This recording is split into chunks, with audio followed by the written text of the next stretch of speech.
Ang isang tao po addicted na sa technology, sobrang babad na niyan kapag ka nakikitaan na yan ng anger.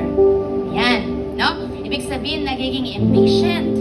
Umiikli ang pasensya kasi sanay yan na one click away lang. So pag pinaghintay mo yan, pag hindi niya nakuha yung gusto niya, nagagalit yan agad, okay? Madaling mainis, madaling magalit, madaling magtampo.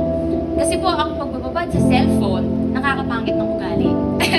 Bakit? Kasi kadalasan wala ka namang magandang makukuha kung hindi filtered, diba? Ang mga tinitingnan mo. Tama po ba?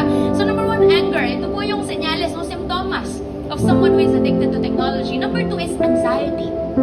Right? Anxiety. Ibig sabihin, yung nagiging malungkutin ka, yung nagiging depressed ka, hindi mo maintindihan, unstable yung emotions mo, kanina lang ang saya-saya mo, pero parang ngayon bigla, nanghihina ka. No? Kasi po sa social media especially, no, technology, ang daming comparison. Makikita mo yung mga wala ka. Makikita mo yung bagay na meron sila, pero ikaw hindi nangyayari sa'yo.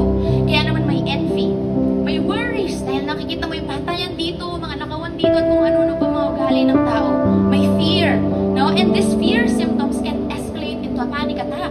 Minsan nagugulat